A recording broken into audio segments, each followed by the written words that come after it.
Thank you all for coming today, and welcome to the June Angels Rest Blessing. And thank you all who will be joining us from home. I wanted to talk to you a little bit about, I don't know if you know the story of the stones. Would you come pass around the stones, Josh? Yeah, well, we all grabbed them. And give us, have you each grabbed a stone? Yep. Okay, Josh, would you come tell everyone quickly the story of the stones? I like the way he tells it. I'll stand close to you. He'll stand close to me. So the stones started years ago. There was a placement over there going towards the north end of the garden area for Zipporah, the Countess of Calico, a little cat.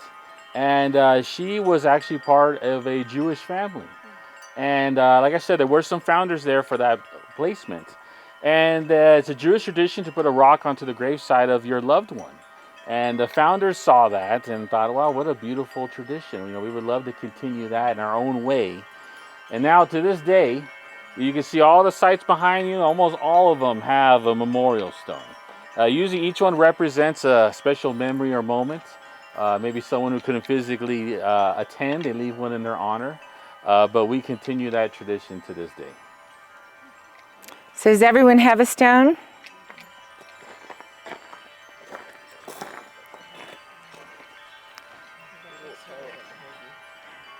I wanted to bring up the stones today because, well, today I woke up with a stone in my heart. It was as if there was something in between my awakening eyes and my breath. It's that groggy space where dread slowly creeps in as you awake and begin to surface into the knowing that nothing is the same. Your heart aches as you slowly rise and you begin to remember. And I know everybody knows what this feeling is like, that surfacing in the morning. It wasn't long, perhaps 6 or 7 hours ago, you finally drifted to sleep with the same pain, that old familiar pain of loss. You perhaps said some prayers under your breath. A tear, or many, fell, depending on how much you had emptied out the bucket that day. You see tissues at your bedside, perhaps a framed photo, a blanket, an old chewed toy, and then you're fully awake, not quite sure how you're going to face this brand new day. You chuckle a little bit about how your days used to start, some bounding on the bed, licks on your cheeks, a nose in your ear, nibbles on your toes, all signifying that it's time to get up and feed me. Now it's the quiet that consumes. It's the haunted knowing that there are no bowls to be filled, no walks to be had, no joy in the smallest of pleasures. Now, why did I ask you all to take a stone? First of all, the story of how the stones came about here is very lovely indeed. And I love how we gather and evolve traditions as we move on and take on the traditions of other cultures, because it only makes our lives here richer, right? But I'm asking you today to think of this as what we call a tactile object. It's real. It's grounding. It's something you can focus on. Run your fingers over it and around it. Somewhat a little touchstone of reality. It can bring all that thought and that feeling right there into the present moment. Being present is huge. And something as small as this little round object can link you to a sense of comfort and connection. Little things like toys and blankets and collars, whatever brings you to a closer moment with your beloved companion who's passed away. Sometimes an object can help bring our feelings forward and help us to feel more grounded and symbolize that enduring life and connection. Many times you can channel your longing into the grief and your grief into that object. As we learn more about the grieving process, we learn that it's not ever a linear process. Nothing happens in a straight line.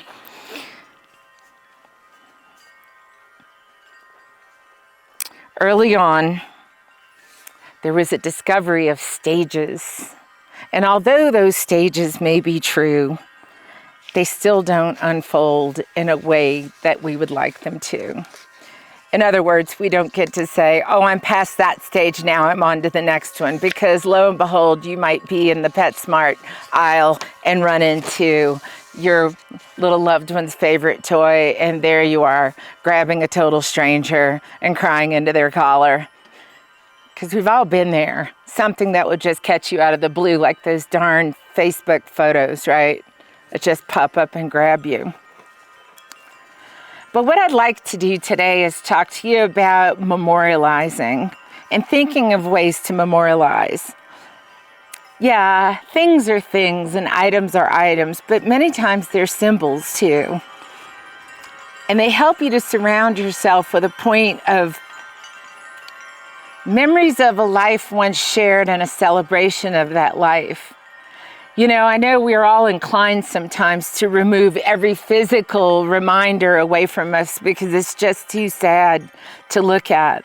But I want to encourage you, if you feel that way, put them away in a box. Don't toss them just yet, because you might find great comfort in going back through those items. How many times I've smelled a stuffed toy or felt the icky stick of saliva that's dried on there that now it's like, oh, you know, you have to think about all of those things, because this is your reminder that it happened. It happened. All that love, all that joy, all that crazy wonderfulness, it all happened. And you're a better person because of it. I guess the pain is all that love with nowhere to go. And truth be told, we're never better, and we never will be better than when we shared our lives with these amazing creatures. They are the stardust, only with us for a brief time, and then they dance back to the stars and twinkle at night, leaving our hearts forever lit up by their wondrous nature. I wrote this thinking of you all, because it is an ebb and flow of feelings and thoughts and reminders. And I promise you, at some point, all the joy does come flooding back.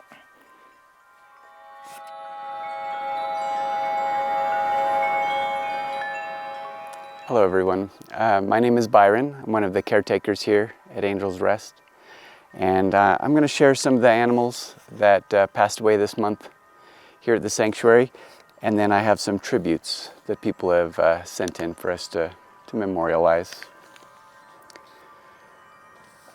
These are actually all from Cat World. So we have Gus, Loopy, Nikki, Hilda, Grey Wolf, KC, Peggy Sue, Boone, Nikki, aka Bobble, and Yermo. And then for tributes we have Mickey, Fiona, Dexy, Carter, Sibley, and Layla.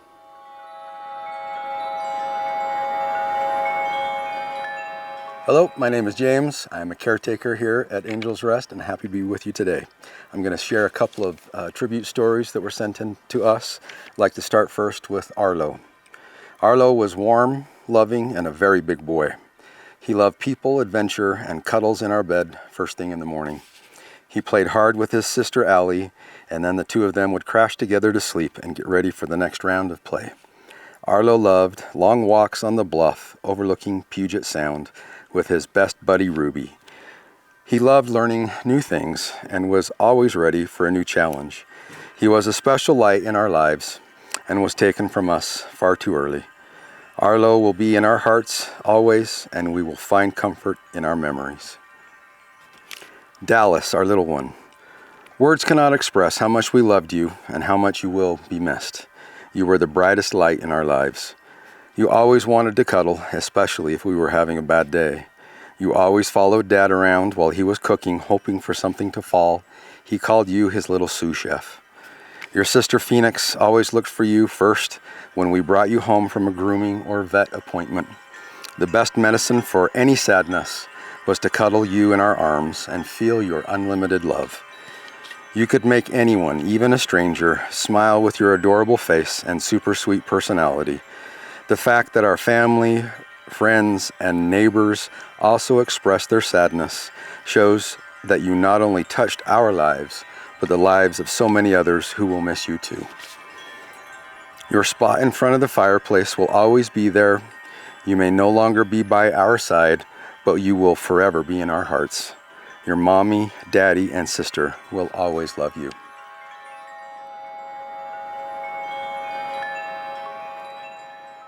Hello everybody, my name is Josh. I'm the manager here at Angels Rest. And I'd like to continue on the stories that were sent in. This one is for Ginkgo. This was not supposed to happen. You were supposed to come home with me and live your happy ever after for many, many years. In a home filled with love, cozy beds, treats, and everything you ever wanted. Since I met you in April 2024 at Best Friends, it was love. Circumstances prevented me from taking you home, but I tried to come as often as I could, and we had a week-long adventures and sleepovers. Oh, all the places you went. You were an explorer of southern Utah, and northern Arizona was our playground. I will keep these memories in our heart, and I know you will too. Now you are on to new adventures over the Rainbow Bridge. You are going to meet my guys, and I know they will look for you. I will come and see you at the Angels Overlook, and we will talk like we did as always. I will walk your favorite trails and think of you. You are my boy forever. Now I'd like to open it up to the audience if anyone had anyone to share or stories. Okay.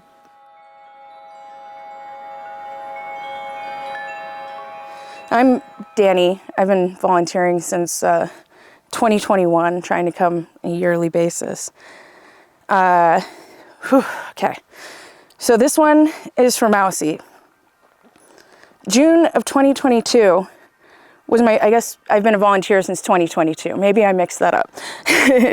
June of 2022 was my first trip to Best Friends, thanks to my good friend Leslie. There's no way I could have predicted or even prepared for the way this trip would fundamentally change me. My first stop was at Quincy House in Cat World, which through the week ended up being the place that changed my life. I'll never forget the day that I fell in love with Mousy. He settled right into my lap and wrapped his cute little paws around my arm, just melting into me. Such a simple moment I could have missed if my good friend Jody hadn't taken a photo of us that day. Thank you for doing that.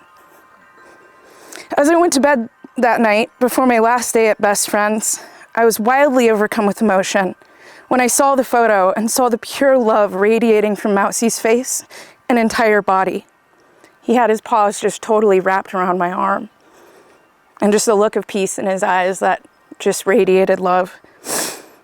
Here I came to the rescue after a hard year, feeling broken and fearful of seeking love. But here is this cat who was born with such debilitating issues that he required the help of all of the dedicated caretakers, just like Mike, to help with his everyday basic activities. All the while, Mousy fully and bravely sought the love that he always radiated. That love was so strong, I took it back home to Seattle, a changed person. I found out recently that Mousy passed away back in January of 2024. How often do we think that we have more time for one last greeting, one last cuddle, just one more time? I'll carry Mousy and the experiences I had with him here for the rest of my life. Thanks to him, what I felt broken in me was not something to be ashamed of, not something to keep me from loving with all the pieces of my heart I will forever carry Mousie's love with me and how he taught me that I deserve all the snuggles that I want. I hope to carry on his legacy by giving that same love to every cat in Quincy House every year. Thank you, Mousie. I will never forget you, and thank you to everyone at Best Friends who gave my boy a good life. It was very comforting to know that everyone here at Best Friends did everything they could for him up to the very end. I've suffered a lot of loss in the past 2 years with very little chance to say goodbye. So here I put my Mousie and my broken heart to rest. I love you forever, my baby boy. And I found a really special rock to put on his stone where it's got just perfectly imperfect, just like him. Just so full of love, heart-shaped. And I'll just forever carry him with me. Thank you so much, Leslie and Jody and Nancy. Thank you guys, and thank you everyone here at Best Friends. I love you guys so much.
So we're going to conclude today's blessing. I always like to pick out a poem that speaks to me, and usually Mary Oliver does the trick.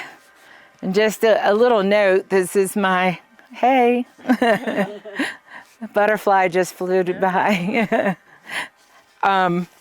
This book is extra special. It's called Devotions by Mary Oliver, and if you notice, the cover is hand done because my dog Cooper decided to rearrange the cover. And so his picture is all over the front cover as an homage to his decorating efforts. Cooper, still with me, still causing trouble.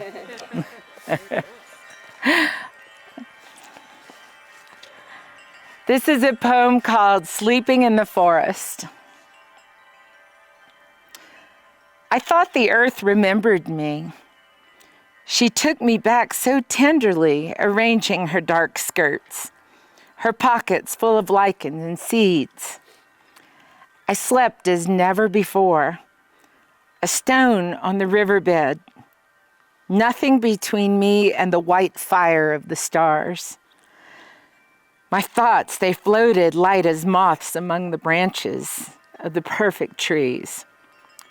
All night, I heard the small kingdoms breathing around me, the insects and the birds who do their work in the darkness. All night I rose and fell, as if in water, grappling with a luminous doom. By morning, I had vanished at least a dozen times into something better. Keep transforming. Thank you all for joining us, and we'll see you next month.